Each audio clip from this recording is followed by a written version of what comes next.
সোনার বাংলাদেশকে ইসলাম থেকে বিচ্ছিন্ন করার জন্য, আজ সোনার বাংলাদেশকে শাহজালাল শাহপরান 360 বারে আউলিয়ার দেওয়া ইসলামকে কলঙ্কিত করার জন্য 500 দেশের ইসকন নামের উগ্রবাদীদের ষড়যন্ত্র শুরু হয়ে গেছে। এই সময়ে এসে আমাদের থেকে ইসলামের নূর বের করার জন্য তারা বুদ্ধিভিত্তিক 5টা যুদ্ধ শুরু করেছে। কয়টা যুদ্ধ? 1 নম্বর, নাটক সিরিয়াল দিয়ে আমাদের ভেতরে, এই সমাজের ভেতরে স্বামী স্ত্রীর সম্পর্ক বিচ্ছিন্ন করেছে, দেবর বাবির পরকীয়া সৃষ্টি করেছে, শ্বশুর আর বউয়ের মাঝে ঝামেলা বাঁধাই দিছে। তাহলে এই নাটক সিরিয়াল দিয়া সোনার বাংলাদেশের শান্তির ঘরকে আজ অশান্তির ঘরে রূপান্তর করে দিয়েছেন। এই যুদ্ধে কি আপনি জিতেছেন? হেরে গেছেন। কারণ আপনার ঘরে সিরিয়াল, আপনার ঘরে নাটক, আপনি এসেছেন জুমার নামাজে, আপনার ওয়াইফ, আপনার মেয়ে সিরিয়ালের সামনে বসে আছে, আছে না নাই? আচ্ছা, এটা হচ্ছে বুদ্ধিভিত্তিক যুদ্ধ, যেখানে অস্ত্র লাগে না, যেখানে বোমা লাগে না। তারা দিয়েছে সিরিয়াল। কেমনে শাশুড়ির সাথে বউয়ের কি হয়? ঝগড়া হয়। কেমনে মার সাথে ছেলের সম্পর্ক বিচ্ছিন্ন হয়। কেমনে বউ স্বামী বাদ দিয়া দোকানদার, সিএনজি ড্রাইভার, এরকম লো লেভেলের মানুষের সাথে প্রেমের মধ্যে পরকীয়া নিমজ্জিত হয়। এগুলো সব শিখাচ্ছে কারা? এই স্টার জলসা নামক সিরিয়ালগুলোর মধ্য দিয়ে। কথা ঠিক না? হেরে গেছেন। 1 নম্বর যুদ্ধে জিততে পারেন নাই, নিজের ঈমানকে মজবুত করতে পারেন নাই। আপনার ডিউটি কি? তা'মুরুনা বিল মারুফ ওয়া তানহাউনা আনিল মুনকার, ভালো কাজের আদেশ দেওয়া, খারাপ কাজে বাধা দেওয়া। আপনি ভালো কাজের আদেশ দিবেন কেমনে? আপনি নিজেই তো খারাপ কাজের ভেতরে জড়িত হয়ে গেছে। এটা কয় নাম্বার?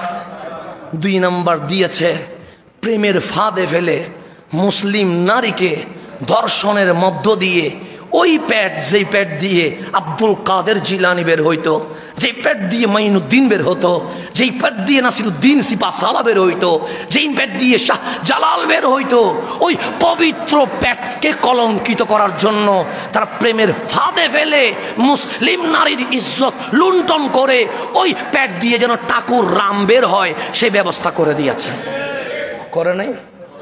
আজকে আমার মুসলিম নারী পর্দা দিয়ে হিন্দুর সাথে প্রেম করে, আছে না নাই?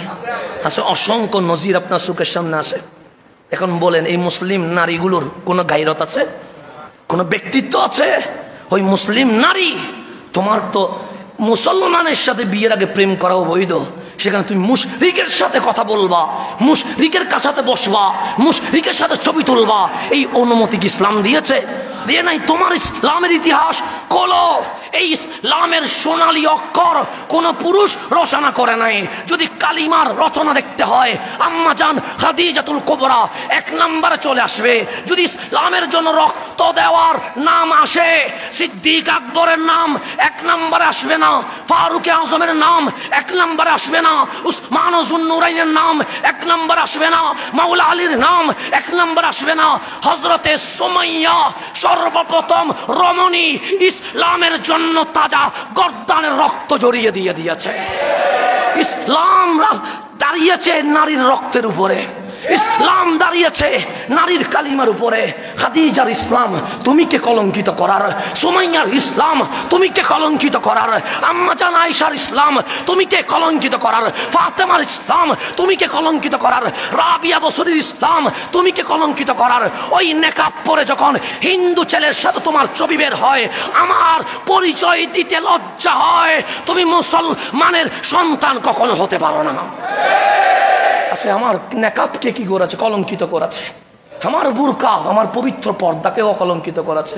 মুসলমানের নারী, তুমি গিয়েছো হিন্দুর সাথে বসতে, আর কোরআন বলছে ইন্নামাল মুশরিকুনা নাজাসুন, মুশরিক মানে অপবিত্র।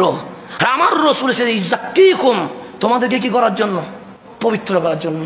আজকে বিধর্মীর সাথে প্রেমের ফাঁদে পড়ে এখন বিভিন্ন জনকে পতিতালয়ে পাচার করে দেওয়া হয়েছে।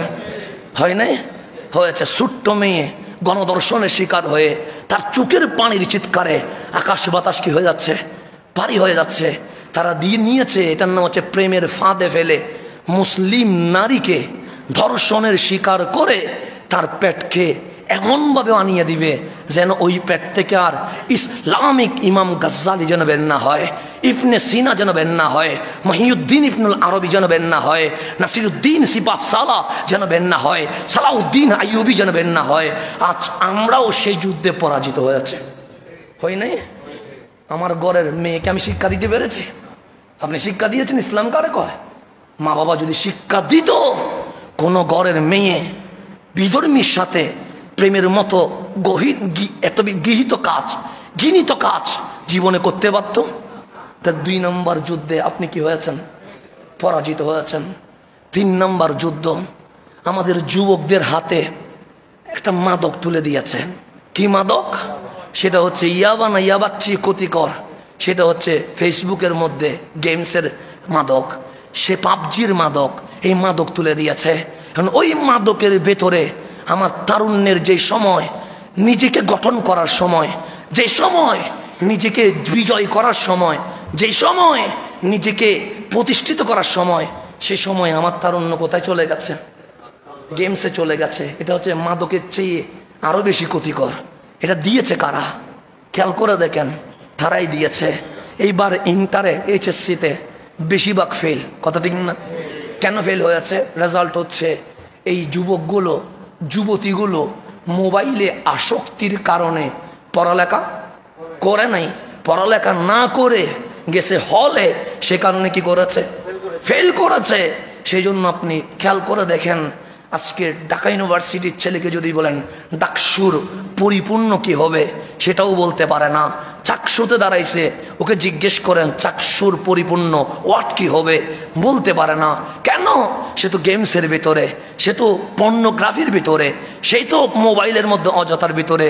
3 নম্বর যুদ্ধে আপনি কি জিতেছেন? হেরে গেছেন। 4 নম্বর যুদ্ধ, মুসলমানদের ভিতরে ভেদাভেদ সৃষ্টি করে দাও, গ্রুপিং সৃষ্টি করে দাও। 4 নম্বর যুদ্ধে কি আপনি জিতেছেন? হেরে গেছেন। 5 নম্বর, উপরে মুসলিম থাকবে, ভেতরে সেকুলার করে দাও। সেজন্য দেখবেন আমার মুসলিম ভাই, উনি বলবে ইসলাম নিয়ে তো কথা বলার কি আছে, কোরআন নিয়ে তো কথা বলার কি আছে, হাদিস নিয়ে কথা বলার কি আছে? আপনার ঘরের ছেলে সেকুলার হয়ে বসে আছে, আপনি জানেন না। 5 নম্বর যুদ্ধে আপনি জিতেছেন? জিতেন নাই, হেরে গেছেন। তাহলে আপনাকে ধ্বংস করার জন্য শাহজালাল শাহপরান, খাজা মাইনুদ্দিন, কুতুবুদ্দিন বখতিয়ার কাকি, নিজামুদ্দিন আউলিয়া, মুজাদ্দিদ আল ফেসানি যে সুন্দর ইসলাম কামলিওয়ালার দিয়েছিল, সেটাকে শেষ করে দিয়ে এই বাংলাদেশকে এক রক্তাক্ত ফিলিস্তিন করার যে ষড়যন্ত্র, সেই ষড়যন্ত্রের জন্য অস্ত্র লাগে নাই, বোমা লাগে নাই, এক বেহায়াপনা মেথড দিয়ে মুসলমানের কলব থেকে ঈমান বের হয়ে গেছে। এখন যখন মুসলমানের কলব থেকে ঈমান বের হয়ে গেছে, মসজিদের খতিব কিডন্যাপ হয়, হচ্ছে না? হচ্ছে। মসজিদের ইমাম কিডন্যাপ হচ্ছে না? হচ্ছে। সোনার বাংলাদেশে একটা অসাম্প্রদায়িক রাষ্ট্র, যেখানে হিন্দু পূজা করবে, মুসলমান নামাজ পড়বে, বৌদ্ধ ত্রিপটক চর্চা করবে, খ্রিস্টান গির্জায় যাবে, এখানে কেউ কারো ধর্ম নিয়ে আঘাত করবে না। এই অসাম্প্রদায়িক রাষ্ট্রে কারা মুসলমানের নারীদের ইজ্জত লুণ্ঠন করছে? কারা মসজিদের মিম্বারের খতিবকে বলছে আমার কথা মতো বক্তব্য দিতে হবে? কারা এই সোনার বাংলাদেশের 90% মুসলমানের দেশে আমাদেরকে সংখ্যালঘুতে পরিণত করতে চায়? তখন দেখা যাবে যারা হিন্দু মানে তাদের ধর্ম উগ্রতাকে না বলে, যারা মুসলমান তাদের ধর্মও শান্তি চায়, যারা বৌদ্ধ তারা বলে প্রাণী হত্যা মহাপাপ। এভাবে করে সকল ধর্ম শান্তির পায়গাম দিচ্ছে। আজ বাংলাদেশে যারা উগ্র ইসকন, আমি মনে করি এই উগ্র ইসকনের বিরুদ্ধে সোনার বাংলাদেশে সর্বপ্রথম হিন্দুদের প্রতিবাদ করা দরকার। সর্বপ্রথম তাদের প্রতিবাদ করে বুঝিয়ে নেওয়া দরকার, আমার ধর্ম নারী দর্শনকে কখনো কি করে না সাপোর্ট, আমার ধর্ম খতিবকে কিডন্যাপ করা কি করে না সাপোর্ট করে না, আমার ধর্ম ইসলামকে নিয়ে ষড়যন্ত্র করা কি করে না সাপোর্ট। যার যার ধর্ম শেষে পালন করবে। তাহলে মুসলমান আজকে মিম্বরে দাঁড়ায় বলতে হয় আমার কাজ তা'মুরুনা বিল মারুফ ওয়া তানহাউনা আনিল মুনকার ওয়া তু'মিনুনা বিল্লাহ, ঈমান আনবো আল্লাহর উপরে। কিন্তু আমার মুসলিম নারী আজকে ফাঁদে পড়ে গেছে কার? হিন্দুর। আমার মুসলমান ছেলে আজকে ফাঁদে পড়ে সিরিয়ালের মধ্যে ব্যস্ত হয়ে গেছে, নাটকের মধ্যে ব্যস্ত হয়ে গেছে, গেমসের মধ্যে ব্যস্ত হয়ে গেছে। তাদের বুদ্ধিভিত্তিক যুদ্ধের মধ্যে মুসলমান হেরে গেছে। কেন? এই বাঙালি মুসলমানের উচিত ছিল বিজ্ঞানের মধ্যে 1 নম্বরে থাকা। এই বাঙালি মুসলমানের দরকার ছিল সায়েন্সের মধ্যে বিজয় করা। এই বাঙালি মুসলমানের ঘরে, প্রত্যেক ঘরে একজন MBBS ডাক্তার হওয়া দরকার ছিল। কিন্তু আমাদের সেই প্রোডাকশন না হওয়ার কারণে কিছু সংখ্যালঘু আপনাদের উপর বিস্তার করা শুরু করেছে। সুতরাং আজকের এই জুমা থেকে আমরা কোনো উগ্রবাদিতাকে সাপোর্ট করি না। ইসলামের নাম দিয়েও যদি কেউ উগ্রবাদী করে, তাদেরকে আমরা যেমন নিষিদ্ধের দাবি করেছি, আজ সোনার বাংলায় ইসকন নামক উগ্র সংগঠনকে নিষিদ্ধ করতে হবে। 2 নম্বর, যারা আমার মুসলিম নারীর সতীত্বকে নষ্ট করেছে তাদেরকে প্রকাশ্য ফাঁসি দিতে হবে। 3 নম্বর, আমার খতিবকে যারা কিডন্যাপ করেছে তাদেরকে জনসম্মুখে বিচারের আওতায় আনতে হবে। শাহজালালের বাংলায় কেউ ষড়যন্ত্র করে রক্ষা পাওয়া যাবে না। এটাই হচ্ছে আমাদের মূল দাবি। সেজন্য সাবধান থাকতে হবে। আপনার ঘরের আজকে আপনার মেয়ে কার সাথে কথা বলে চেক করবেন, মোবাইলে কি করে চেক করবেন, কার সাথে কোনো বিধর্মী বন্ধু আছে কিনা চেক করবেন। কেন?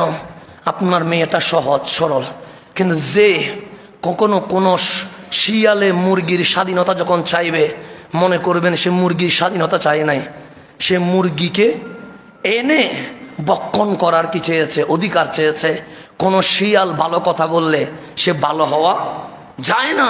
আপনার মেয়েকে যারা মেসেজ করে বলছে সমস্যা কি, কথা বললে কোনো সমস্যা নাই, মনে করবেন প্রত্যেকটা শিয়াল মুরগির চাহিদা চাওয়া মানে মুরগিকে মৃত্যুর কুলে পড়ে যাওয়া। সুতরাং আপনার মেয়ে কি করছে চেক করবেন, আপনার ছেলে কই যাচ্ছে চেক করবেন। আজকে থেকে সাবধান হন। আমার লজ্জা লাগে ওঠে যখন আমরা অনলাইনে দেখি নেকাব পরে হিন্দু ছেলের সাথে প্রেম করে পোস্ট করে, যখন আমরা দেখি বুরকা পরে হিন্দু ছেলের সাথে ঘুরতে যায়, তখন মন বলে এগুলো মুসলমানের কখনো সন্তান হতে পারে না, এগুলো বিধর্মীর চেয়ে আরো খারাপ হয়ে গেছে। তোমার কি মুসলিম ছেলের অভাব হয়েছে? তোমার যদি যৌনতা বেড়ে যায়, তুমি তোমার মাকে বলো আমাকে বিয়ে করা দাও। ও বৈধ পথে না হেঁটে তোমার তো বৈধ পথে হেঁটে হাঁটার দরকার ছিল। কারণ ইসলাম নারীদের রক্তের উপরে প্রতিষ্ঠা হয়েছে। ইসলাম নারীদের কারণে আজকে এত দূরে গিয়ে এসেছে। আজ সেই নারী আমার ইসলামকে কলঙ্কিত করছে। সুতরাং আজকে থেকে মুসল্লিদের প্রতি অনুরোধ থাকবে, আপনার ঘর আপনাকে সামলাইতে হবে, আমার ঘর আমাকে সামলাইতে হবে। হ্যাঁ, যার যার ধর্ম শেষে পালন করবে। আমার সোনার বাংলাদেশ অসাম্প্রদায়িক রাষ্ট্র, কারো যদি কোনো বিপদ হয় আমরাই তার নিরাপত্তা দিব। কিন্তু আমার ঘরকে উলঙ্গ করে দিয়ে, ইজ্জত নষ্ট করে দিয়ে এই সোনার বাংলায় থাকার কোনো অধিকার থাকতে পারে না। সেজন্য আল্লাহ যেন আমাদেরকে বুঝার তৌফিক নসিব করে। আগে নিজেকে চিনেন, আপনি কার উম্মত, আপনার ডিউটি কি, আপনি কি করবেন নিজেকে চিনেন। আমার মাকে শিখান খাদিজাতুল কুবরাকে, আমার মেয়েকে শিখান সুমাইয়াকে, আমার বোনকে শিখান হযরতে আম্মাজান আয়েশা ফাতেমাতুজ জোহরাকে, ওনাদেরকে শিখান রাবিয়া বসরি কিভাবে চলেছে। সুতরাং ওনারা যদি রাবিয়া বসরি হইতে পারে, প্রত্যেকটা মায়ের গর্ভ থেকে এক একজন সালাউদ্দিন আইয়ুবী পৃথিবীর জমিনে তাশরীফ আনতে শুরু করবে। সেজন্য নিজে ঠিক না হইয়া ইসলামের বিজয়ের স্বপ্ন দেখবেন, এটা কখনো হইতে পারে না। তা আমরা বান্দা হয়ে আল্লাহকে কষ্ট দিব, এটা কখনো হতে পারে না। সেই কারণে আজকের আলোচনা হচ্ছে মালিক কি করলে বান্দার উপর রাজি হবে, সেটা অবশ্যই আমাদের জানার দরকার আছে না নেই? আছে। বর্তমান এই সময় ফিতনার সময়, এই সময় জুলুমের সময়, এই সময় সামান্য কারণে ইসলাম থেকে মানুষ বেঈমানে রূপান্তরিত হয়ে যাচ্ছে। আপনারা এই 2-3 দিনে দেখেছেন কত নারী বিধর্মী মুশরিকের ফাঁদে পড়ে নিজের ইজ্জত পর্যন্ত লুণ্ঠন করে দিয়েছে, সেটা আপনারা দেখেছেন। এই বর্তমান সময়ে এসে রসুল পাক কেন আসলেন, আমরা কারা, এটা যদি না জানি ইসলাম টিকাইতে আমাদের জন্য কঠিন হয়ে যাবে। বাবা খলিলুল্লাহ ইব্রাহিম আলাইহিস সালাম যখন দোয়া করেছিলেন, শুধু রসুল চায় নাই, চাওয়ার মাঝে অনেক কথা রয়ে গেছে। উনি বলছেন রব্বানা ওয়াবআস ফীহিম রাসূলাম মিনহুম, মালিক আমি একটা জিনিস চাই, এই কাবার সামনে দাঁড়ায়া মাকামে ইব্রাহিমের উপরে অবস্থান করে রব্বানা ওয়াবআস ফীহিম রাসূলাম মিনহুম, আমি ইব্রাহিম এবং ইসমাইলের বংশ হইয়া তুমি খলিলুল্লাহর নসলে হাবিবুল্লাহকে দিয়ে দাও। এতটুকু বলে শেষ করতে পারতেন, কিন্তু এতটুকু বলে খলিলের দোয়া কি হয় নাই, শেষ হয় নাই। তো খলিলুল্লাহর বংশে হাবিবুল্লাহ আসবে কেন? খলিলুল্লাহর বংশে হাবিবুল্লাহর তশরিফ কেন প্রয়োজন?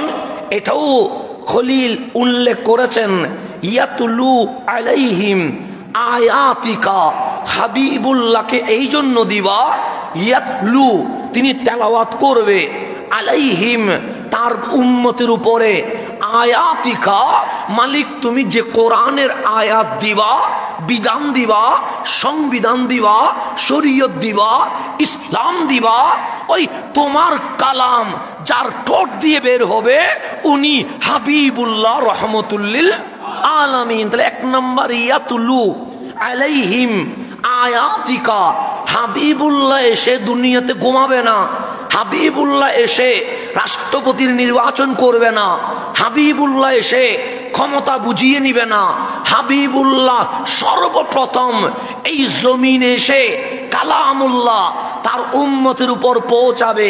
এরপর বলছে ইউআল্লিমুহুমুল কিতাবা ওয়াল হিকমাতা, শুধু কোরআন তেলাওয়াত করবে না, ইউআল্লিমুহুম তিনি তার উম্মতকে শিখাবে, আল কিতাবা কোরআনের প্রত্যেকটা আয়াত উম্মতকে শিখাবে, শুধু আয়াত শিখাবে, ওয়াল হিকমাতা জ্ঞান বিজ্ঞানও শিখিয়ে দিবে। শুধু এতটুকু যে না, ওয়ায়ুযাক্কিহিম এই উম্মত নাপাক ছিল, হাবিবুল্লাহর নূরের ঝলকে এই উম্মত পবিত্র হয়ে যাবে। তাহলে এখানে খলিলুল্লাহর বংশে হাবিবুল্লাহ আসবে। এক নাম্বার উনি উম্মতকে কোরআন তেলাওয়াত করে শোনাবে, কোরআন পৌঁছাবে। শুধু তেলাওয়াত করার নাম ইসলাম না, আপনি তেলাওয়াত করতে পারবেন কিন্তু কোরআন বুঝতে হবে, কোরআন অনুধাবন করতে হবে, অনুধাবন করে কোরআন আমল করতে হবে। শুধু বুরকা পরলে মুসলমান হয় না, শুধু টুপি দিলে মুসলমান হয় না, শুধু জুমার নামাজে আসলে মুসলমান হয় না। হাবিবুল্লাহ জন্ম থেকে মৃত্যু পর্যন্ত যেই বিধান দিয়েছে সেই বিধান মানতে পারলে তাকে মুসলমান বলা হয়। এখন আসেন হাবিবুল্লাহ কেন আসবে? এক নাম্বার কোরআন তেলাওয়াত করে শোনাবে, দুই নাম্বার শুধু তেলাওয়াতে স্টপ হয়ে যাবে না। আজকে মুসলমান রমজান আসলে শুধু তেলাওয়াত করে, এর বাইরে কোরআন বুঝার জন্য কোনো চেষ্টা, কোনো প্রচেষ্টা মুসলমানের মাঝে আছে নাই। আমরা যেভাবে গান মুখস্থ করি, ফিল্ম মুখস্থ করি, সিনেমা মুখস্থ করি, সেইভাবে কোরআন পড়তে কখনো দেখেছেন? দেখেন নাই। আপনি রাস্তার গোড়ায় গোড়ায় দেখবেন হিন্দু না, ইহুদি না, খ্রিস্টান না, নাস্তিক না, বৌদ্ধ না, মুসলমানের ছেলে যেই মনোযোগ দিয়ে গেমস খেলছে, পাবজি খেলছে, ওই মনোযোগ যদি একটা দিন ইসলামের জন্য দিয়ে দিত, সোনার বাংলাদেশে ইসলামের বিজয় অনেক আগেই হয়ে যেত। যেই মনোযোগ দিয়ে তারা কি খেলে, গেমস খেলে। আপনি খেয়াল করবেন রাস্তায় রাস্তায় রাত দুইটাইও দেখবেন গ্রামের মধ্যে, যে গ্রামের মানুষ 10টার ভেতর ঘুমায়া যায়, সেই গ্রামের মধ্যেও দেখবেন গাছের কোনায় কোনায় 12 জন 10 জন, বয়স বেশি হলে 15-16, যেই মনোযোগ দিয়ে গেমস খেলছে, ওই মনোযোগ দিয়ে যদি একটা কামলিওয়ালার সুন্নত আদায় করত, এই উম্মতের উপর অনেক আগে আল্লাহর রহমত নাজিল হয়ে যেত।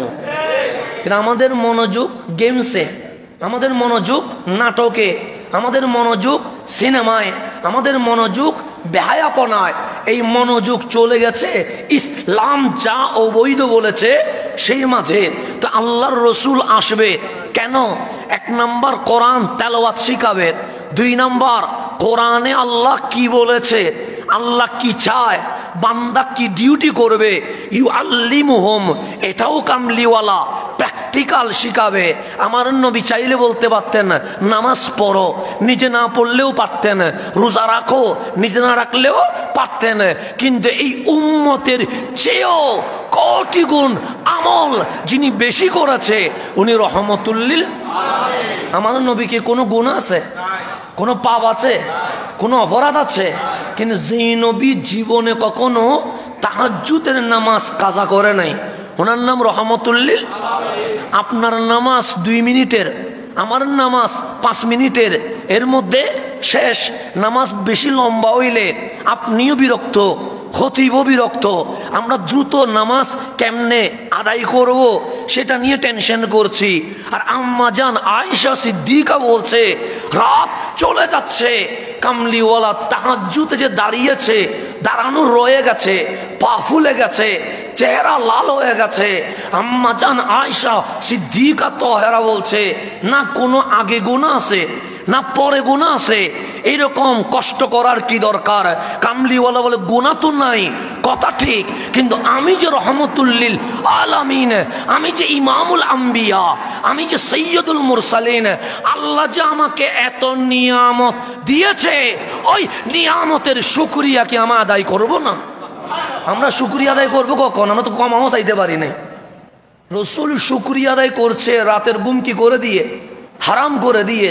তো রসুল আসবে, এক নাম্বার উম্মতকে কোরআন তেলাওয়াত করে শোনাবে, দুই নাম্বার কোরআনে কি বলেছে পয়েন্টে পয়েন্টে কামলিওয়ালা প্র্যাকটিক্যাল শিখাবে। শুধু কোরআন নয়, কোরআনের সাথে বিজ্ঞানের যে কোনো কি নাই, বিরোধ নাই, সেটাও রসুল আরবি আমাদেরকে শিখাবে। এখন আমরা মুসলমান, না বিজ্ঞান আছে না কোরআন আছে, সব তো তারা নিয়ে বসে আছে। বিমান তারাই বানাচ্ছে, হেলিকপ্টার তারাই বানাচ্ছে, রকেট তারাই বানাচ্ছে, চাঁদের গ্রহে তারাই যাচ্ছে। আমরা আছি শুধু গুতাগুতির ভেতরে। কেন? এটাও বিশাল ষড়যন্ত্র মুসলিম উম্মাকে ধ্বংস করে দেওয়ার জন্য। তাহলে এরপর বসে হিকমত শিখাবে, ওয়ায়ুযাক্কিহিম, নাপাক ছিলাম, উনি আমাদেরকে কি করবে? পাক করবে। তাহলে রসুল তেলাওয়াত করবে, কোরআন শিখাবে, বিজ্ঞান শিখাবে, পাক করবে। এই 4টা ডিউটি নিয়া, এই 4টা কর্ম নিয়া কামলিওয়ালা এই জমিনে চলে আসবে। এটা ঘোষণা কার? খলিলুল্লাহর। খলিল বলছে শুধু রসুল পাঠাইলে হবে না, এই হাবিব 4টা কাজ করবে। 1 কোরআন তেলাওয়াত করবে, 2 কোরআন শিক্ষা দিবে, 3 বিজ্ঞান শিখাবে, 4 ওরা না পাক ছিল আমাদেরকে কি করে দিবে? পাক করে দিবে। এরপর আল্লাহ খলিলুল্লাহর দোয়ার জবাব আমাদেরকে দিচ্ছে। কাদেরকে? আপনাকে আর আমাকে বলছে। কে? আল্লাহ বলছে কামা আরসালনা ফিকুম রাসূলাম মিনকুম।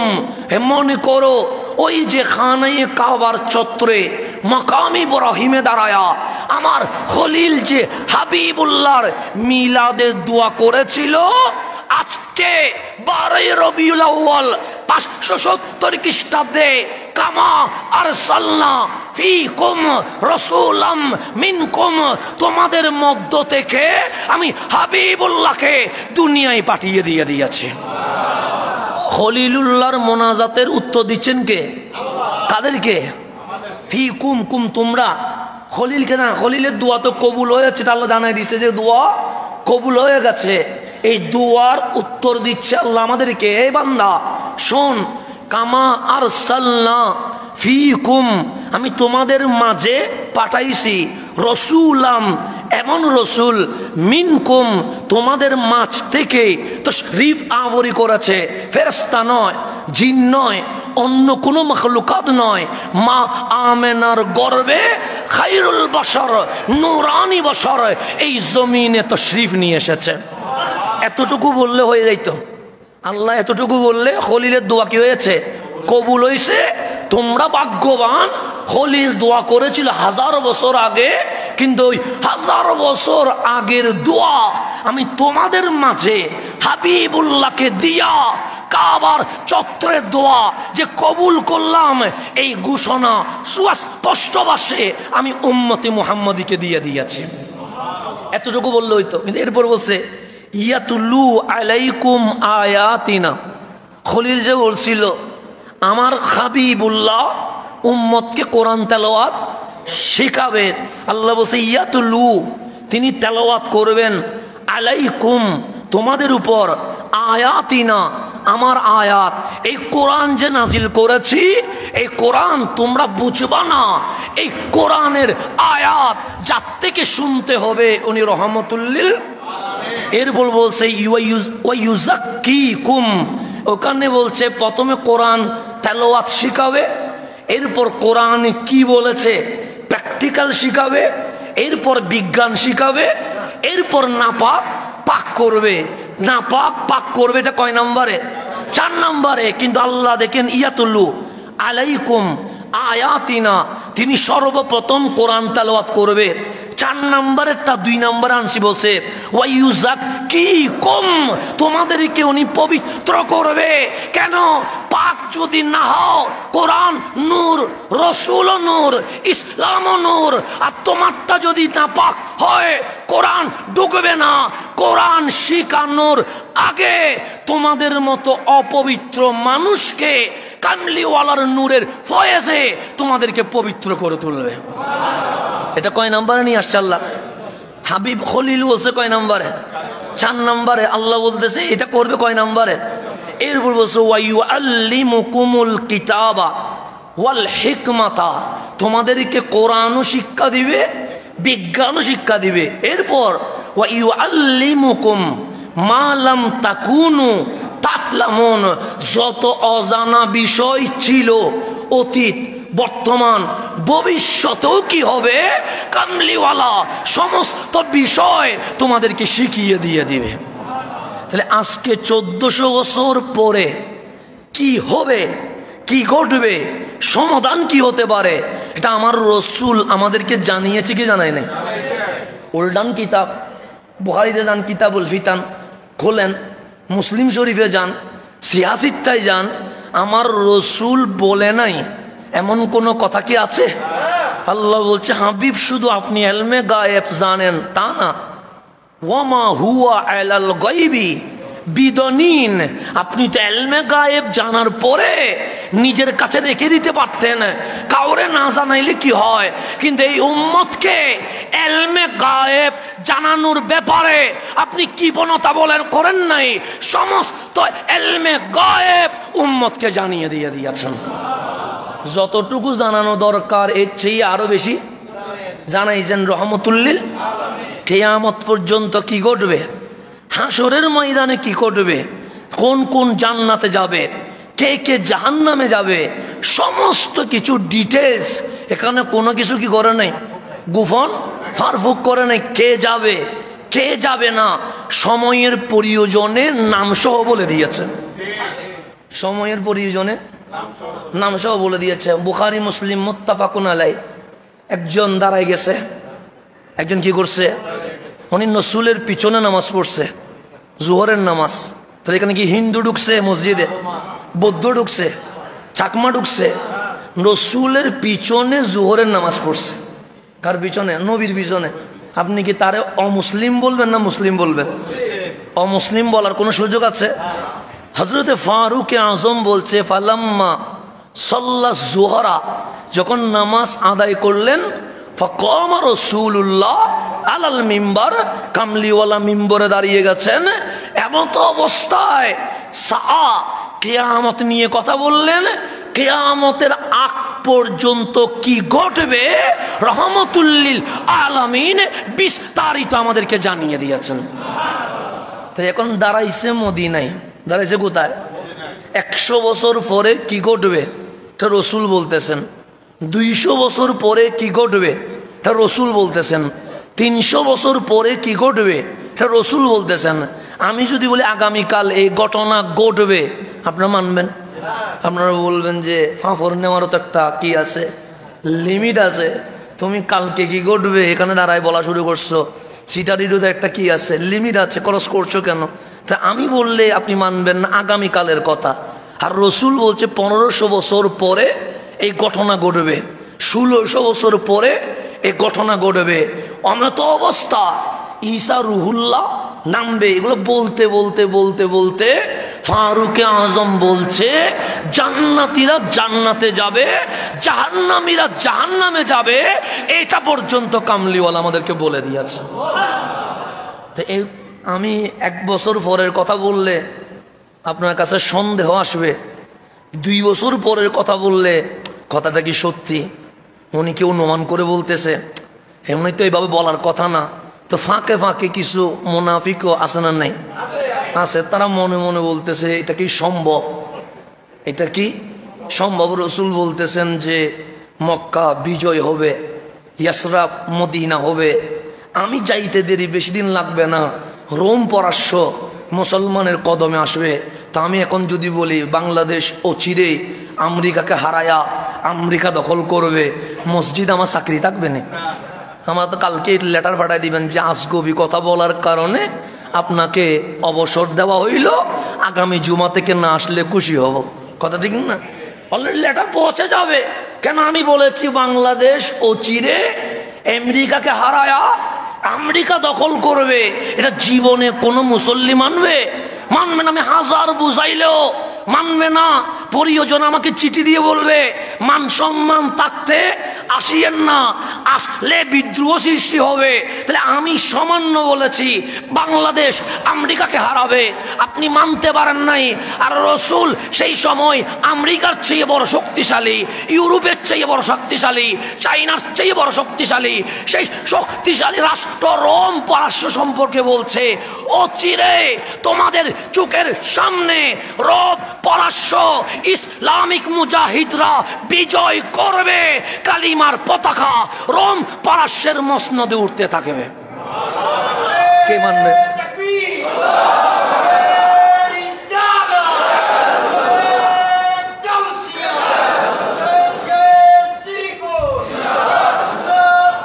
তাহলে কে মানবে এই কথা? কিন্তু সাহাবায়ে কেরাম মেনে ফেলেছে। সাহাবায়ে কেরাম বলে রসুল যদি সূর্যরে চাঁদ বলে আমি চাঁদ বলবো, রসুল যদি রাতকে দিন বলে আমি দিন বলবো, আমার কোনো অসুবিধা। কিন্তু মুনাফিকের মাঝে সন্দেহ সৃষ্টি হয়েছে কেমনে সম্ভব। তখন আমার রসুল তো বুঝে গেছে। কেন? উনি উপরের হালত বুঝে, ভিতরের হালত উনি চিল্লায় উঠছেন সালুনি সালুনি সালুনি, প্রশ্ন করো। ফারুক আজম সিদ্দিক আকবর টুটের ইশারায় বুঝিয়েছে এটা জানতে বলে নাই, এটা রাগ করে বলছে। সাহাবায়ে কেরাম রসুলের ফাজ বুঝতেন, উনিরা বুঝে গেছে যে রসুল জানতে বলেন নাই, রসুল গুসা হয়েছে, রাগ হয়েছে। মুনাফিকরা যে সন্দেহ করেছে এটা রসুলে পাক বুঝে গেছে। আকসারুন নাস, অধিকাংশ মানুষ চিৎকার করে চোখের পানি ছেড়ে দিয়েছে, সবাই কান্না করছে। রসুল বলে আজ প্রশ্ন না করে কোনো উপায় নাই, প্রশ্ন করতেই হবে। এই যে দাঁড়িয়ে আছি, এই দাঁড়ানো অবস্থায় তোমাদের যত প্রশ্ন অতীত বর্তমান ভবিষ্যৎ যাই করবা, কামলিওয়ালা বলবো না আগামীকাল জেনে উত্তর দিব, আমি বলবো না আগামী সপ্তাহে উত্তর দিব। আল আন, এখন এখানে দাঁড়ায়া তোমাদের সকল প্রশ্নের উত্তর দিতে আমি নবী প্রস্তুত আছি। এটা বলে দিয়েছেন। সাহাবায়ে কেরাম বুঝে গেছে, ওনারা মাথা নত করে ফেলেছে, সুখের পানি ছেড়ে দিয়েছে। একজন দাঁড়াই গেছেন, ওনার কাছে দাঁড়িয়ে আছেন নাভি পর্যন্ত, ফাগড়ি আছে, কপালে সিজদার দাগও আছে। উনি বললেন একটা প্রশ্ন আছে। আমার রসুল বলো সাইনা মাদখালি, আপনি যে বলছেন কিয়ামত পর্যন্ত এই ঘটনা ঘটবে, জান্নাতীরা জান্নাতে যাবে, জাহান্নামীরা জাহান্নামে যাবে, দেখি বলেন আইনা মাদখালি, আমি কোথায় যাব, জান্নাতে না জাহান্নামে? না আপনি যদি আমারে বলেন এই খতিব বল আমি জান্নাতে যাব না জাহান্নামে যাব, আমি বলবো আমি কোথায় যাব নিজে জানি না, আপনি কই যাবেন আমি কেমনে বলবো? কথা ঠিক না? আমার রসুলকে বলছে আইনা মাদখালি, আমার জায়গা কই, আমি কোথায় যাব? তাহলে এটা কি অতীত, বর্তমান নাকি ভবিষ্যৎ? কোন ভবিষ্যৎ? হাসরের ময়দানের ফাইসালা, যেটা আপনিও বলতে পারবেন না, আমিও বলতে পারবো না। চাইলে রসুল বলতে পারতেন। ইসলাম নিয়ে প্রশ্ন করো, শরীয়ত নিয়ে প্রশ্ন করো, হালাল নিয়ে প্রশ্ন করো, হারাম নিয়ে প্রশ্ন করো, তাওহীদ নিয়ে প্রশ্ন করো, রিসালাত নিয়ে প্রশ্ন করো। আরে তুমি জান্নাতে যাবা না, জাহান্নামে যাবে, এটা তো অনেক দূরের, এটা আমাকে কেন জিজ্ঞেস করছো? এটা বলতে পারতেন। কামলিওয়ালা 1 মিনিটও সময় নেয় নাই, সে ফিন্নার, তুই জাহান্নামে যাবি কেন? আমি মদিনা থেকে দেখতে পাচ্ছি তোর কপালে জান্নাত নাই, তুই জাহান্নামী হয়ে গেছিস। রসুলের পিছনে নামাজ পড়েও কোথায় চলে যাচ্ছে? জাহান্নামে চলে যাচ্ছে। আর আপনি আমি সামান্য জুমানো মসজিদে এসে জান্নাতে চলে যাচ্ছে। রসুলের পিছনে নামাজ পড়ে জাহান্নামে চলে যাচ্ছে কেন? কি কারণে? কলবের মধ্যে আদব নাই। কার আদব? রসুলের আদব নাই। আমার রসুল আবার বললেন সালুনি, প্রশ্ন করো, প্রশ্ন করো। তখন আমার সৈয়দুনা ফারুক আজম বুঝে গেছে, এরকম যদি বারবার বলে আল্লাহর গজব আসতে কি হবে না? কিন্তু একজনে বলতেছেন একটু আমারে বেয়াদবি না, তার জিনিস জানার জন্য প্রশ্ন করব। যাতে রসুল সুযোগ দিয়েছে, আমি একটু প্রশ্ন করতে চাই। রসুল বললেন তুমি প্রশ্ন করতে পারবে। ওর উপর আবার রাগ করে নাই, বলছে বলো। সে আর রসুল্লাহ, আমার বাবা নিয়ে অনেকেই কি করে কুমন্তব্য করে যে আমি হালাল জাদা না হারাম জাদা, এটা নিয়ে অনেকে জামিলা করে। মান আবি, আমার বাবার নাম কি? এখন এখানে যদি কেউ দাঁড়ায় বলে যে আমার বাবার নাম কি, বলে আমি বলবো আমার আপনার নাম জানি না, আমি বাবার নাম কেমনে বলবো? আর রসুলকে জিজ্ঞেস করতেছে আমার বাবার নাম কি, তো কোন মেয়ে কার সাথে থাকছে, এটাকে আপনি বলতে পারবেন? আমি বলতে পারবো?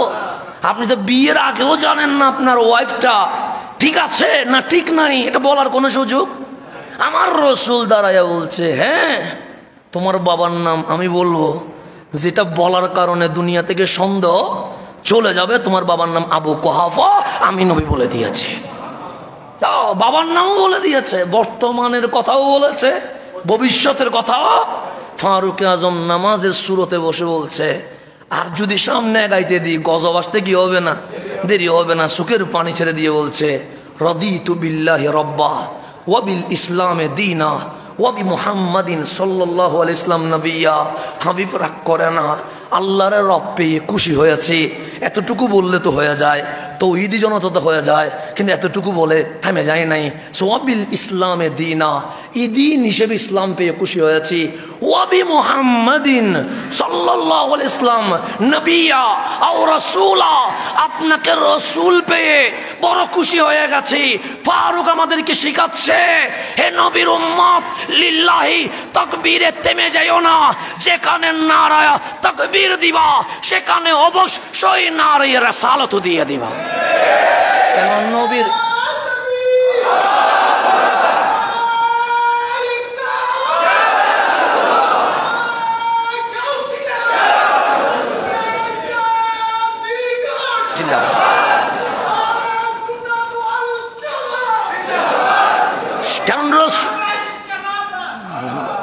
এখন আসেন গভীর মনোযোগ। আমি যেখানে ছিলাম রসুলে পাকের গুসা চেহারা যে লাল হয়ে গেছে, এটা বন্ধ করেছে ফারুকে আজম কি কালাম দিয়ে, রাদিতু বিল্লাহি রাব্বা ওয়া বিল ইসলামে দীনা ওয়া বি মুহাম্মাদিন সাল্লাল্লাহু আলাইহি ওয়াসাল্লাম নবিয়্যা। এটা যখন বারবার বলছে, কামলিওয়ালা আস্তে আস্তে করে চুপ হয়ে গেছে, চেহারা লাল বর্ণ মুছে গেছে, রসুলের চেহারা দিয়ে হাসি ফুটেছে। তাহলে এটা দিয়ে প্রমাণ হয় শুধু নারায়ে তাকবীর বললে রওজায় কামলিওয়ালা খুশি হয় না, শুধু দ্বীন ইসলাম বললে কামলিওয়ালা খুশি হয় না।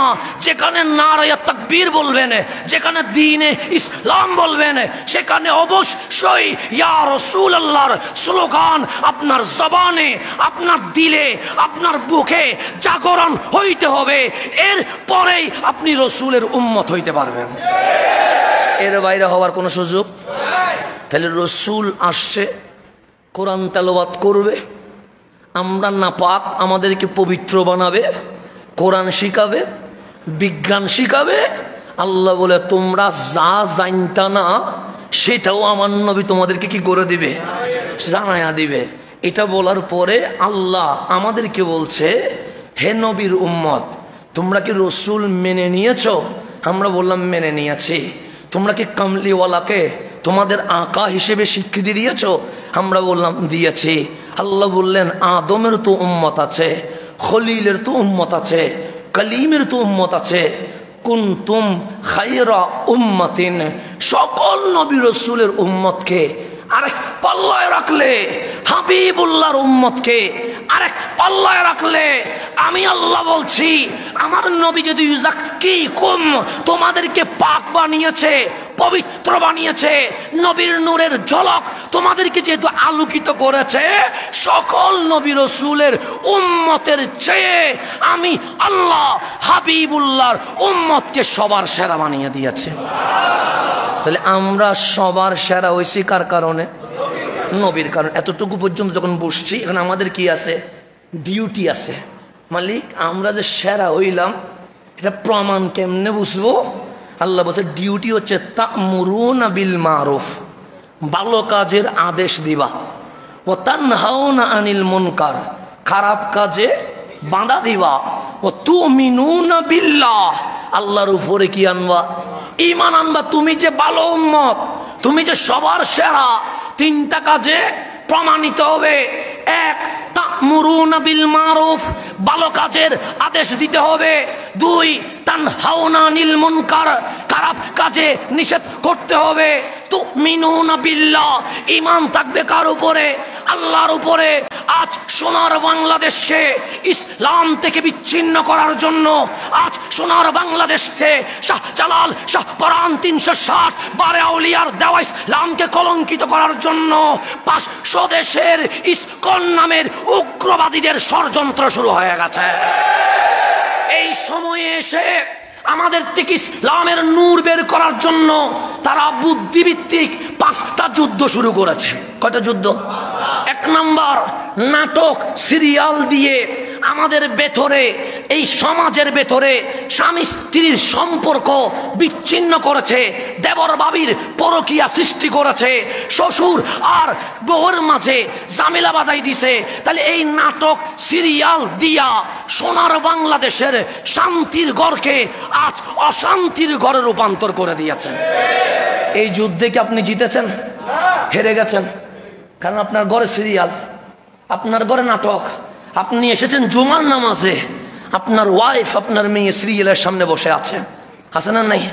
আচ্ছা, এটা হচ্ছে বুদ্ধিভিত্তিক যুদ্ধ, যেখানে অস্ত্র লাগে না, যেখানে বোমা লাগে না। তারা দিয়েছে সিরিয়াল। কেমনে শাশুড়ির সাথে বউয়ের কি হয়? ঝগড়া হয়। কেমনে মার সাথে ছেলের সম্পর্ক বিচ্ছিন্ন হয়। কেমনে বউ স্বামী বাদ দিয়া দোকানদার, সিএনজি ড্রাইভার, এরকম লো লেভেলের মানুষের সাথে প্রেমের মধ্যে পরকীয়া নিমজ্জিত হয়। এগুলো সব শিখাচ্ছে কারা? এই স্টার জলসা নামক সিরিয়ালগুলোর মধ্য দিয়ে। কথা ঠিক না? হেরে গেছেন। 1 নম্বর যুদ্ধে জিততে পারেন নাই, নিজের ঈমানকে মজবুত করতে পারেন নাই। আপনার ডিউটি কি? তা'মুরুনা বিল মারুফ ওয়া তানহাউনা আনিল মুনকার, ভালো কাজের আদেশ দেওয়া, খারাপ কাজে বাধা দেওয়া। আপনি ভালো কাজের আদেশ দিবেন কেমনে? আপনি নিজেই তো খারাপ কাজের ভেতরে জড়িত হয়ে গেছে। এটা কয় নাম্বার? 2 নাম্বার দিয়েছে প্রেমের ফাঁদে ফেলে মুসলিম নারীকে ধর্ষণের মধ্য দিয়ে, ওই প্যাট, যেই প্যাট দিয়ে আব্দুল কাদের জিলানি বের হইতো, যেই প্যাট দিয়ে মাইনুদ্দিন বের হতো, যেই প্যাট দিয়ে নাসিরুদ্দিন সিপাহসালা বের হইতো, যেই প্যাট দিয়ে শাহ জালাল বের হইতো, ওই পবিত্র প্যাটকে কলঙ্কিত করার জন্য তারা প্রেমের ফাঁদে ফেলে মুসলিম নারীর ইজ্জত লুণ্ঠন করে ওই প্যাট দিয়ে যেন ঠাকুর রাম বের হয় সেই ব্যবস্থা করে দিয়েছে। করে নাই? আজকে আমার মুসলিম নারী পর্দা দিয়ে হিন্দুর সাথে প্রেম করে, আছে না নাই? আছে। অসংখ্য নজির আপনার চোখের সামনে আসে। এখন বলেন, এই মুসলিম নারীগুলোর কোনো গায়রত আছে? কোনো ব্যক্তিত্ব আছে? ওই মুসলিম নারী, তোমার তো মুসলমানের সাথে বিয়ের আগে প্রেম করাও বৈধ, সেখানে তুমি মুশরিকের সাথে কথা বলবা, মুশরিকের কাছে বসবা, মুশরিকের সাথে ছবি তুলবা, এই অনুমতি কি ইসলাম দিয়েছে? দিয়ে নাই। তোমার ইসলামের ইতিহাস খোলো, এই ইসলামের সোনালী অক্ষর কোন পুরুষ রচনা করে নাই। যদি কালিমার রচনা দেখতে হয় আম্মা জান খাদিজাতুল কুবরা 1 নম্বরে চলে আসবে। যদি ইসলামের জন্য রক্ত দেওয়ার নাম আসে সিদ্দিক আকবরের নাম 1 নম্বরে আসবে না, ফারুক আজমের নাম 1 নম্বরে আসবে না, উসমান যুন্নুরাইনের নাম 1 নম্বরে আসবে না, মাওলা আলীর নাম 1 নম্বরে আসবে না। হযরতে সুমাইয়া সর্বপ্রথম রমণী ইসলামের জন্য তাজা গর্দানের রক্ত জড়িয়ে দিয়ে দিয়েছে। ইসলাম দাঁড়িয়েছে নারীর রক্তের উপরে, ইসলাম দাঁড়িয়েছে নারীর কালিমার উপরে। খাদিজার ইসলাম তুমি কে কলঙ্কিত করার? সুমাইয়ার ইসলাম তুমি কে কলঙ্কিত করার? আম্মা জান আয়েশার ইসলাম তুমি কে কলঙ্কিত করার? ফাতেমার ইসলাম তুমি কে কলঙ্কিত করার? রাবিয়া বসরির ইসলাম তুমি কে কলঙ্কিত করার? ওই নেকাব পরে যখন হিন্দু ছেলের সাথে তোমার ছবি বের হয় আমার পরিচয় দিতে লজ্জা হয়। তুমি মুসলমানের সন্তান কখনো হতে পারো না। আচ্ছা, আমার নেকাবকে কি করেছে? কলঙ্কিত করেছে। আমার বুরকা আমার পবিত্র পর্দাকেও কলঙ্কিত করেছে। মুসলমানের নারী তুমি গিয়েছো হিন্দুর সাথে বসতে, আর কোরআন বলছে ইন্নামাল মুশরিকুনা নাজাসুন, মুশরিক মানে অপবিত্র। আর আমার রাসূল এসেছে ইযাক্কিকুম, তোমাদেরকে কি করার জন্য? পবিত্র করার জন্য। আজকে বিধর্মীর সাথে প্রেমের ফাঁদে পড়ে এখন বিভিন্ন জনকে পতিতালয়ে পাচার করে দেওয়া হয়েছে, হয় নাই? হয়েছে। ছোট্ট মেয়ে গণধর্ষণের শিকার হয়ে তার চোখের পানির চিৎকারে আকাশ বাতাস কি হয়ে যাচ্ছে? পারি হয়ে যাচ্ছে। তারা দিয়ে নিয়েছে, এটার নাম হচ্ছে প্রেমের ফাঁদে ফেলে মুসলিম নারীকে ধর্ষণের শিকার করে তার পেটকে এমনভাবে আনিয়ে দিবে যেন ওই পেট থেকে আর ইসলামিক ইমাম গাজ্জালি যেন বের না হয়, ইবনে সিনা যেন বের না হয়, মহিউদ্দিন ইবনুল আরবি যেন বের না হয়, নাসিরুদ্দিন সিফাত সালাহ যেন বের না হয়, সালাউদ্দিন আইয়ুবি যেন বের না হয়। আজ আমরাও সেই যুদ্ধে পরাজিত হয়েছে, হয় নাই? আমার ঘরের মেয়েকে আমি শিক্ষা দিতে পেরেছি? আপনি শিক্ষা দিয়েছেন? ইসলাম কারে কয়? মা বাবা যদি শিক্ষা দিত, কোন ঘরের মেয়ে বিধর্মীর সাথে প্রেমের মতো গহীন এত গৃহীত কাজ, ঘৃণিত কাজ জীবনে করতে পারত? তার 2 নম্বর যুদ্ধে আপনি কি হয়েছেন? পরাজিত হয়েছেন। 3 নম্বর যুদ্ধ, আমাদের যুবকদের হাতে একটা মাদক তুলে দিয়েছে। কি মাদক? সেটা হচ্ছে ইয়াবা না ইয়াবার চেয়ে ক্ষতিকর, সেটা হচ্ছে ফেসবুকের মধ্যে গেমসের মাদক, সে পাবজির মাদক। এই মাদক তুলে দিয়েছে। এখন ওই মাদকের ভেতরে আমার তারুণ্যের যে সময়, নিজেকে গঠন করার সময়, যে সময় নিজেকে বিজয় করার সময়, যে সময় নিজেকে প্রতিষ্ঠিত করার সময়, সেই সময় আমার তারুণ্য কোথায় চলে গেছে? গেমসে চলে গেছে। এটা হচ্ছে মাদকের চেয়ে আরো বেশি ক্ষতিকর। এটা দিয়েছে কারা? খেয়াল করে দেখেন, তারাই দিয়েছে। এইবার ইন্টারে এইচএসসিতে বেশিরভাগ ফেল, কথা ঠিক না? কেন ফেল হয়েছে? রেজাল্ট হচ্ছে এই যুবকগুলো, যুবতীগুলো মোবাইলে আসক্তির কারণে পড়ালেখা করে নাই, পড়ালেখা না করে গেছে হলে, সে কারণে কি করেছে? ফেল করেছে। সেই জন্য আপনি খেয়াল করে দেখেন, আজকে ঢাকা ইউনিভার্সিটির ছেলেকে যদি বলেন ডাকসুর পরিপূর্ণ কি হবে, সেটাও বলতে পারে না। চাকসুতে দাঁড়াইছে, ওকে জিজ্ঞেস করেন চাকসুর পরিপূর্ণ ওয়াট কি হবে, বলতে পারে না। কেন? সে তো গেমসের ভিতরে, সে তো পর্নোগ্রাফির ভিতরে, সেই তো মোবাইলের মধ্যে অযথার ভিতরে। 3 নম্বর যুদ্ধে আপনি কি জিতেছেন? হেরে গেছেন। 4 নম্বর যুদ্ধ, মুসলমানদের ভিতরে ভেদাভেদ সৃষ্টি করে দাও, গ্রুপিং সৃষ্টি করে দাও। 4 নম্বর যুদ্ধে কি আপনি জিতেছেন? হেরে গেছেন।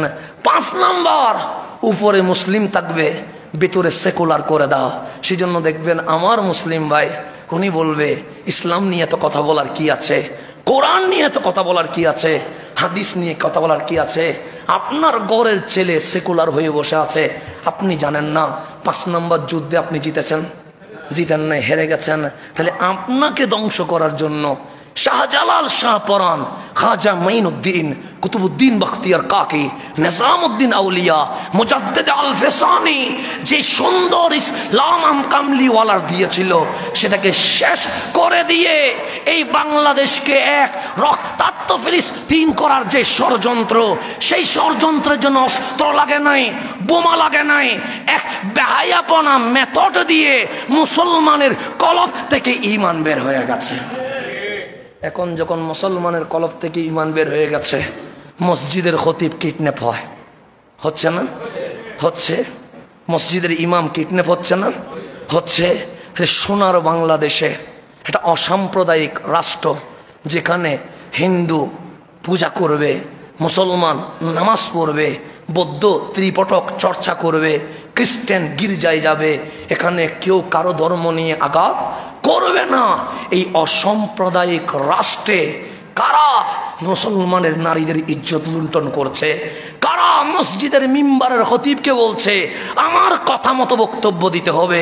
কারা এই সোনার বাংলাদেশের 90% মুসলমানের দেশে আমাদেরকে সংখ্যালঘুতে পরিণত করতে চায়? তখন দেখা যাবে যারা হিন্দু মানে তাদের ধর্ম উগ্রতাকে না বলে, যারা মুসলমান তাদের ধর্মও শান্তি চায়, যারা বৌদ্ধ তারা বলে প্রাণী হত্যা মহাপাপ, এভাবে করে সকল ধর্ম শান্তির পায়গাম দিচ্ছে। আজ বাংলাদেশে যারা উগ্র ইসকন, আমি মনে করি এই উগ্র ইসকনের বিরুদ্ধে সোনার বাংলাদেশে সর্বপ্রথম হিন্দুদের প্রতিবাদ করা দরকার। সর্বপ্রথম তাদের প্রতিবাদ করে বুঝিয়ে নেওয়া দরকার, আমার ধর্ম নারী দর্শনকে কখনো কি করে না সাপোর্ট, আমার ধর্ম খতিবকে কিডন্যাপ করা কি করে না সাপোর্ট করে না, আমার ধর্ম ইসলামকে নিয়ে ষড়যন্ত্র করা কি করে না সাপোর্ট। যার যার ধর্ম শেষে পালন করবে। তাহলে মুসলমান আজকে মিম্বরে দাঁড়ায় বলতে হয় আমার কাজ তা'মুরুনা বিল মারুফ ওয়া তানহাউনা আনিল মুনকার ওয়া তু'মিনুনা বিল্লাহ, ঈমান আনবো আল্লাহর উপরে। কিন্তু আমার মুসলিম নারী আজকে ফাঁদে পড়ে গেছে কার? হিন্দুর। আমার মুসলমান ছেলে আজকে ফাঁদে পড়ে সিরিয়ালের মধ্যে ব্যস্ত হয়ে গেছে, নাটকের মধ্যে ব্যস্ত হয়ে গেছে, গেমসের মধ্যে ব্যস্ত হয়ে গেছে, তাদের বুদ্ধিভিত্তিক যুদ্ধের মধ্যে মুসলমান হেরে গেছে। কেন? এই বাঙালি মুসলমানের উচিত ছিল বিজ্ঞানের মধ্যে 1 নম্বরে থাকা, এই বাঙালি মুসলমানের দরকার ছিল সায়েন্সের মধ্যে বিজয় করা, এই বাঙালি মুসলমানের ঘরে প্রত্যেক ঘরে একজন MBBS ডাক্তার হওয়া দরকার ছিল। কিন্তু আমাদের সেই প্রোডাকশন না হওয়ার কারণে কিছু সংখ্যালঘু আপনাদের উপর বিস্তার করা শুরু করেছে। সুতরাং আজকের এই জমা থেকে আমরা কোনো উগ্রবাদিতাকে সাপোর্ট করি না। ইসলামের নাম দিয়েও যদি কেউ উগ্রবাদী করে তাদেরকে আমরা যেমন নিষিদ্ধের দাবি করেছি, আজ সোনার বাংলায় ইসকন নামক উগ্র সংগঠনকে নিষিদ্ধ করতে হবে। 2 নম্বর, যারা আমার মুসলিম নারীর সতীত্বকে নষ্ট করেছে তাদেরকে প্রকাশ্য ফাঁসি দিতে হবে। 3 নম্বর, আমার খতিবকে যারা কিডন্যাপ করেছে তাদেরকে জনসম্মুখে বিচারের আওতায় আনতে হবে। শাহজালালের বাংলায় কেউ ষড়যন্ত্র করে রক্ষা পাওয়া যাবে না। এটাই হচ্ছে আমাদের মূল দাবি। সেজন্য সাবধান থাকতে হবে। আপনার ঘরের আজকে আপনার মেয়ে কার সাথে কথা বলে চেক করবেন, মোবাইলে কি করে চেক করবেন, কার সাথে কোনো বিধর্মী বন্ধু আছে কিনা চেক করবেন। কেন? আপনার মেয়েটা সহজ সরল, কিন্তু যে কখনো কোনো শিয়ালে মুরগির স্বাধীনতা যখন চাইবে মনে করবেন সে মুরগির স্বাধীনতা চায় নাই, সে মুরগিকে এনে বক্ষণ করার কি চেয়েছে? অধিকার চেয়েছে। কোনো শিয়াল ভালো কথা বললে সে ভালো হওয়া যায় না। আপনার মেয়েকে যারা মেসেজ করে বলছে সমস্যা কি, কথা বললে কোনো সমস্যা নাই, মনে করবেন প্রত্যেকটা শিয়াল মুরগির চাহিদা চাওয়া মানে মুরগিকে মৃত্যুর কুলে পড়ে যাওয়া। সুতরাং আপনার মেয়ে কি করছে চেক করবেন, আপনার ছেলে কই যাচ্ছে চেক করবেন। আজকে থেকে সাবধান হন। আমার লজ্জা লাগে ওঠে যখন আমরা অনলাইনে দেখি নেকাব পরে হিন্দু ছেলের সাথে প্রেম করে পোস্ট করে, যখন আমরা দেখি বুরকা পরে হিন্দু ছেলের সাথে ঘুরতে যায়, তখন মন বলে এগুলো মুসলমানের কখনো সন্তান হতে পারে না, এগুলো বিধর্মীর চেয়ে আরো খারাপ হয়ে গেছে। তোমার কি মুসলিম ছেলের অভাব হয়েছে? তোমার যদি যৌনতা বেড়ে যায় তুমি তোমার মাকে বলো আমাকে বিয়ে করা দাও। অবৈধ পথে না হেঁটে তোমার তো বৈধ পথে হাঁটার দরকার ছিল। কারণ ইসলাম নারীদের রক্তের উপরে প্রতিষ্ঠা হয়েছে, ইসলাম নারীদের কারণে আজকে এত দূরে গিয়ে এসেছে। আজ সেই নারী আমার ইসলামকে কলঙ্কিত করছে। সুতরাং আজকে থেকে মুসল্লিদের প্রতি অনুরোধ থাকবে, আপনার ঘর আপনাকে সামলাইতে হবে, আমার ঘর আমাকে সামলাইতে হবে। হ্যাঁ, যার যার ধর্ম শেষে পালন করবে, আমার সোনার বাংলাদেশ অসাম্প্রদায়িক রাষ্ট্র, কারো যদি কোনো বিপদ হয় আমরাই তার নিরাপত্তা দিব, কিন্তু আমার গড়কে উলঙ্গ করে দিয়ে, ইজ্জত নষ্ট করে দিয়ে এই সোনার বাংলায় থাকার কোনো অধিকার থাকতে পারে না। সেজন্য আল্লাহ যেন আমাদেরকে বুঝার তৌফিক নসিব করে। আগে নিজেকে চিনেন, আপনি কার উম্মত, আপনার ডিউটি কি, আপনি কি করবেন নিজেকে চিনেন। আমার মাকে শিখান খাদিজাতুল কুবরাকে, আমার মেয়েকে শিখান সুমাইয়াকে, আমার বোনকে শিখান হযরতে আম্মাজান আয়েশা ফাতেমাতুজ জোহরাকে, ওনাদেরকে শিখান রাবিয়া বসরি কিভাবে চলেছে। সুতরাং ওনারা যদি রাবিয়া বসরি হইতে পারে, প্রত্যেকটা মায়ের গর্ভ থেকে এক একজন সালাউদ্দিন আইয়ুবী পৃথিবীর জমিনে তাশরীফ আনতে শুরু করবে। সেজন্য নিজে ঠিক না হইয়া ইসলামের বিজয়ের স্বপ্ন দেখবেন, এটা কখনো হইতে পারে না। আল্লাহ যেন আমাদেরকে নিজে ঠিক হওয়ার তৌফিক নসিব করেন। এখন আসেন আমি সামনের দিকে যাই। আমরা বলছিলাম আল্লাহ 3টা কসম করেছে, 3 কসম করে আমার মালিক 3টা কথা বলেছেন। 1 নম্বর, ইন্নাল ইনসানা লিরাব্বিহি লাকানুত, আমার বান্দা বড় অকৃতজ্ঞ, কৃতজ্ঞতা বলতে কিছুই নাই। সেই জন্যই তো আজকে ইসলামের 12টা বেজেছে। উপরে দাঁড়িয়ে রেখেছে কিন্তু আল্লাহর কৃতজ্ঞতা নাই। উপরে টুপি দিয়েছে, যেই টুপি যার কারণে পাইলাম ওই নবীর ইজ্জত দিতে পারি নাই। আল্লাহ বলে তুমি যে অকৃতজ্ঞ, তুমি নিজেই কি আছো, সাক্ষী আছো। আর তুমি যে অকৃতজ্ঞ হইছো, কেন হয়েছ, দুনিয়ার সম্পদের মোহে তোমাকে কিনে ফেলছে। সেই জন্যই তো আজকে চিঠি দেওয়া হচ্ছে। অনেক খতিব নাকি 1 কোটি রুপির কাছেও বিক্রি হয়ে গেছে, আপনার সাক্ষাৎকার দেখেছেন, টাকার কাছে বিক্রি হয়েছে। তো আমার মালিক বলে এগুলার কারণে আমি তোমাদের উপর অসন্তুষ্ট হয়েছি, এগুলার কারণে আমি তোমাদের উপর অভিমান করেছি। এখন যে আল্লাহ অভিমান করেছে সেই আল্লাহ বলছে কিছু দায়িত্ব দিব, এগুলো করলে আমি আল্লাহর অভিমান করব না, আমি মালিক তোমাদের উপর রাজি হয়ে যাব। সূরা আরাফের 156 নম্বর আয়াতে আমার আল্লাহ বলে সর্বপ্রথম দোয়া করো। কি করো? দোয়া। দোয়া মানে কার কাছে চাইতে হবে? আল্লাহর কাছে। আল্লাহ যে অভিমান ভাঙবে, কিভাবে ভাঙবে সেটা আল্লাহ আমাদেরকে শিখাচ্ছে। কিভাবে আমরা আল্লাহকে রাজি করব আল্লাহ আমাদেরকে শিখাচ্ছে। কিভাবে মালিক খুশি হবে আল্লাহ আমাদেরকে শিখাচ্ছে। 3 কানা কসম করে আল্লাহ জানাইছে আমি তোর উপর রাগ করছি। আবার সেই রহমান কেমনে আমরা রাগ ভাঙবো সেটাও আমাদেরকে শিখাচ্ছে। বান্দা সর্বপ্রথম মোনাজাত করতে হবে, দোয়া করতে হবে। কেন? তোমার এই ঠোঁট, তোমার এই হাত এমন কিছু মানুষের কদমে হাত রেখেছে।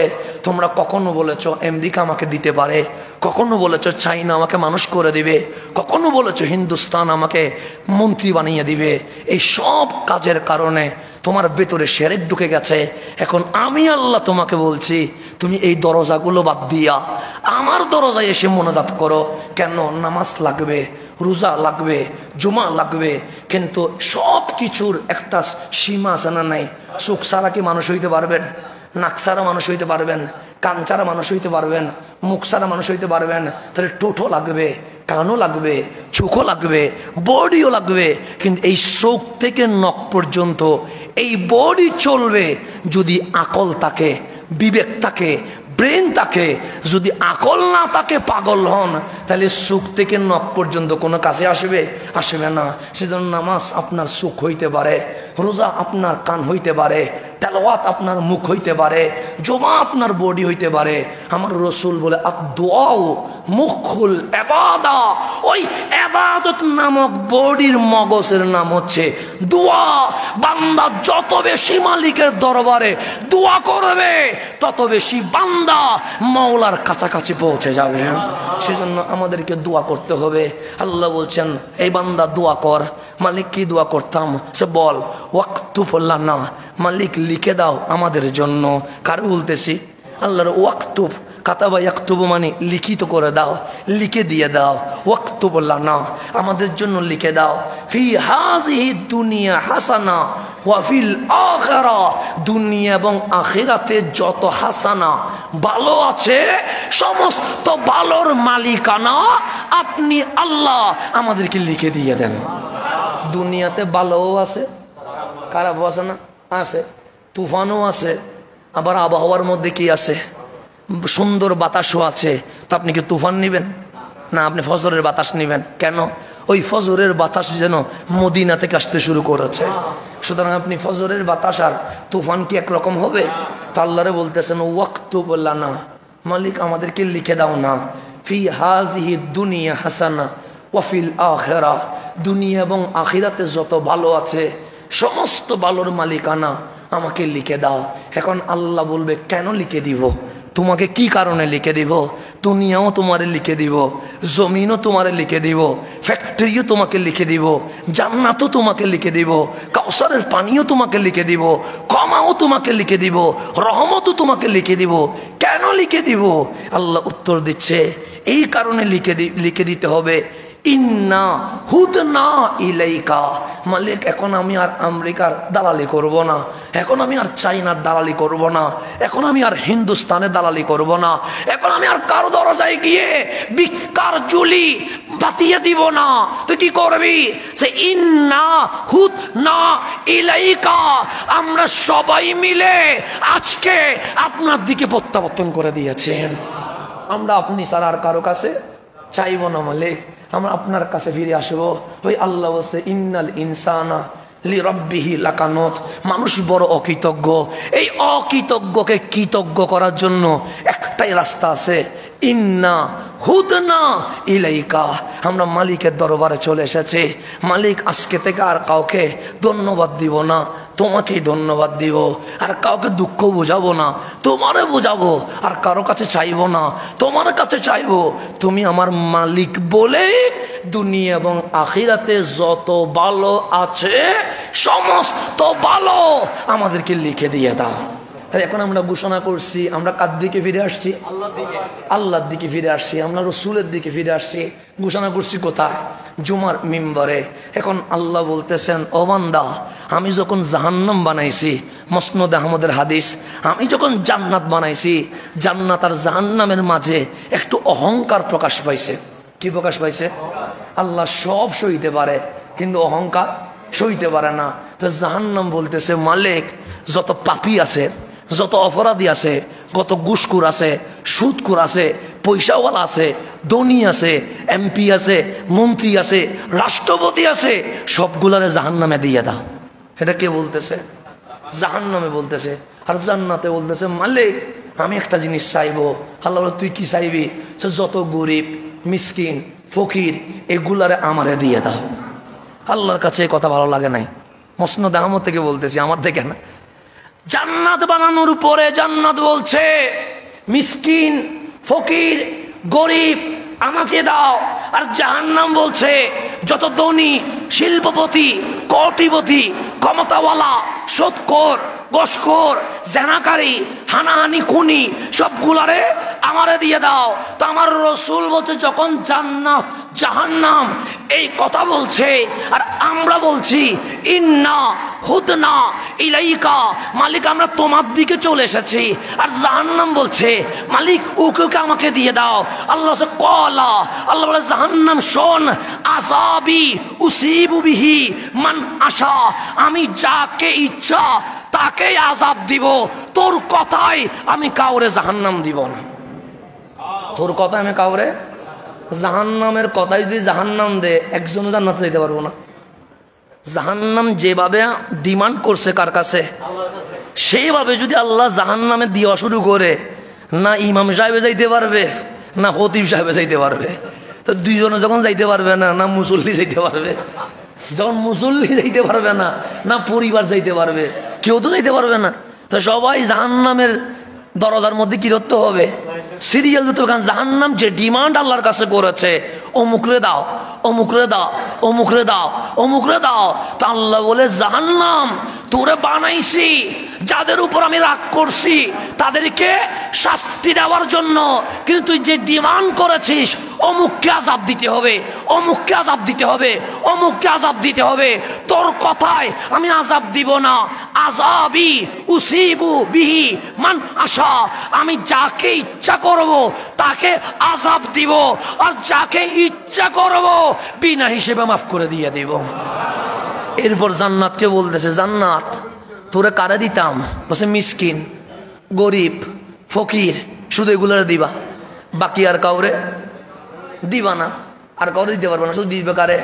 ফকির রে দিবা, মিসকিন রে দিবা, গরিব রে দিবা। তো যদি ফকির মিসকিন গরিব রে জান্নাত দে, সভাপতি হিসাবে যাইতে পারবে না? হ্যাঁ পারবে না? পারবে না। কেন? উনি গরিবও না, মিসকিনও না, ফকিরও না। তাহলে উনি এক নম্বরে কোথায় চলে যাবে? জাহান্নামে চলে যাবে। সেক্রেটারি সাহেব জাহান্নামে চলে যাবে, অর্থ সচিব জাহান্নামে চলে যাবে। তো কমিটি যদি জাহান্নামে যায়, মুসল্লির কি অবস্থা হবে? তো সবগুলো তো জাহান্নামে যাবে। কেন? বলতেছে মিসকিন ফকির গরিবে শুধু জান্নাতে যাইতে পারবে, এর বাইরে আর কেউ জান্নাতে যাইতে পারবে না। ডিমান্ড কার? জান্নাতের। তো আল্লাহ বলছে এই জান্নাত শোন, তুই শুধুই বলছস শুধু আমার রহমত চলবে ফকিরের উপরে, মিসকিনের উপরে, গরিবের উপরে, আর কারো উপর রহমত চলবে না। আল্লাহ সুবহান রাহমাতি ওয়াসিয়াত কুল্লা শাইইন, এই জান্নাত শোন, আমার রহমত আমার প্রতিটা সৃষ্টিকে বেষ্টন করে আছে। এখানে আমার রহমত নাই এমন কোন জায়গা? আল্লাহ মাকে আল্লাহ 100 ভাগ রহমত বানাইলেন। কয় ভাগ রহমত? 99 ভাগ নিজের কাছে রাখলেন। ওই 1 ভাগ থেকে মারে দিলেন, বাপরে দিলেন, জীবজন্তুরে দিলেন, সমস্ত বিশ্বকে দিলেন। কাল হাসরের ময়দানে যেই 1 ভাগ মালিক সৃষ্টিগুলো বন্টন করেছে, ওই 1 ভাগটাও আমার মালিক নিয়ে ফেলবে। ওই 1 ভাগ কাউরে রাখবে। সেজন্য মা ছেলেরে চিনবে না, বাবা মেয়েরে চিনবে না, কেউ কাউরে চিনবে না। কেন? ওই যে 1 ভাগ রহমত যেটা ছিল, আল্লাহ কি করেছে? টান দিয়ে নিয়ে নিয়েছে। আপনি বলছেন আমার মা আমাকে চিনবে না, চিনবে না, নফসি বলবে। আমার বাবা আমাকে বুকে নিবে না, নিবে না, নফসি বলবে। আমার বোন আমাকে জড়াই ধরবে না, ধরবে না। স্বামী স্ত্রী চিনবে না, চিনবে না। কেন? ওই যে 1 ভাগ টাকার কারণে দুনিয়ায় মোহাব্বত ছিল, ওই 1 ভাগটাও আমার মালিক নিজের কাছে নিয়ে নিয়েছে। এতদিন মালিকের কাছে কত ছিল? এখন আর 1 ভাগ নিয়ে নিছে। কত আসছে? 100 আসার উপরে আল্লাহ বলতেছেন ফাসাআকতুবুহা, ওই 100 মোহাব্বত আমি লিখে দিয়ে দিব। কাকে লিখবো? সে লিল্লাযিনা ইয়াত্তাকুন, যারা দুনিয়ায় মুত্তাকি ছিল তাদের উপরে আমার 100 ভাগ রহমত জারি হয়ে যাবে। এখন সে ধনী হইলেও জারি হবে, গরিব হইলেও, সে রাষ্ট্রপতি হইলেও জারি হবে, রিক্সাওয়ালা হইলেও জারি হবে। আল্লাহ বলছে সাআকতুবুহা, ও চিরেই আমি লিখে দিয়ে দিব। কি লিখবো? আমার রহমত লিল্লাযিনা ইয়াত্তাকুন, যারা মুত্তাকি। যারা কি? তো মুত্তাকি কারে কয়? যার ভিতরে শুধু আল্লাহ আছে, রসুল আছে, এর বাইরে আর কাউকে নেওয়া যাবে। তারপর বলছে ওয়ায়ুতুনাজ যাকাত, যারা যাকাত দেয়। ওয়াল্লাযিনা হুম বিআয়াতিনা ইউমিনুন, যারা এই কোরআনে যে আয়াত আমি দিয়েছি সূরা ফাতিহা থেকে সূরা নাস, প্রত্যেকটা আয়াতের উপর যারা ঈমান এনে আমল করবে, তাদের জন্য কাল হাসরে আমি 99 ভাগ নয় 100 ভাগ রহমত বিলিয়ে দিয়ে দেব। তাহলে এখন বলেন, আমরা মুসলমান, ডিউটি কয়টা? 3টা। আল্লাহ কসম করছে 3টা, অভিমান করছে 3 কথায়। আল্লাহ বলে রাজি হব 3টায়। সব কিসের উপরে? কসম করছে কয়টা? রাগ করছে কয়টা?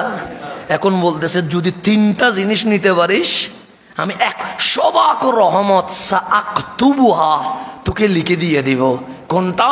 1 নম্বর হচ্ছে আল্লাযিনা ইয়াত্তাকুন, মুত্তাকি হইতে হবে, যেখানে আল্লাহ এবং রসুল ছাড়া আর কিছুই নাই। ওয়াল্লাযী জাআ বিসসিদকি ওয়া সাদ্দাকা বিহি উলাইকা হুমুল মুত্তাকুন, যেখানে রসুল আছে উনি হচ্ছে আল্লাযী জাআ বিসসিদক ওয়া সাদ্দাকা বিহি, যেখানে সিদ্দিকে আকবর আছে।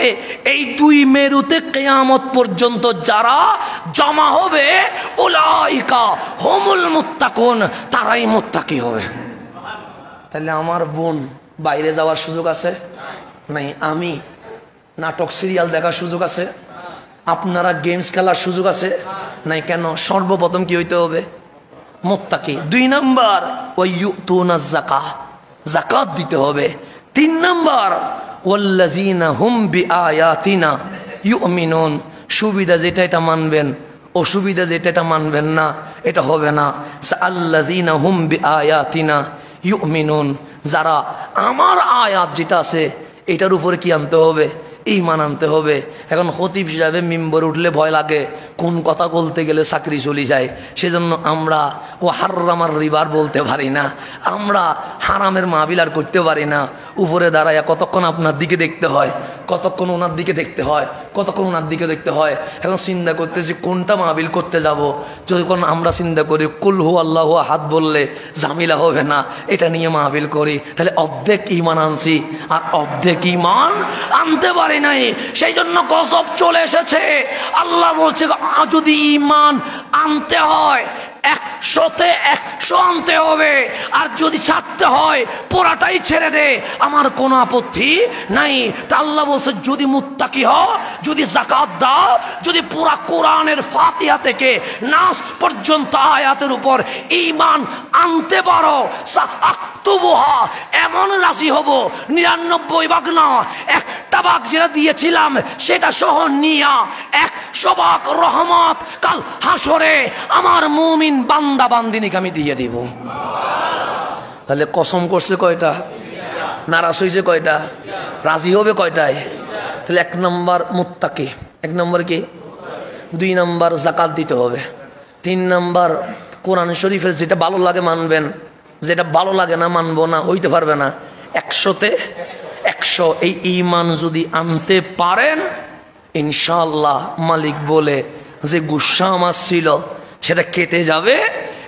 100 ভাগ রহমত দিয়ে এমন দয়া করব, দেখবা শাহজালালের বাংলাদেশে আবার কামলিওয়ালার কালিমার পতাকা পথ পথ করে উঠতে শুরু করে দিয়ে দিবে। তাহলে আমাদেরকে ফিরে আসতে হবে, কথা ঠিক না? নিজে ঠিক হইলে আল্লাহ বলে আমি ওই রকম আচরণ করব, আর নিজে ঠিক না হইলে কখনো আচরণ করবে না। আল্লাহ যেন আমাদেরকে কবুল করে। আমাদের ইঞ্জিনিয়ার নূর মোহাম্মদ সাহেব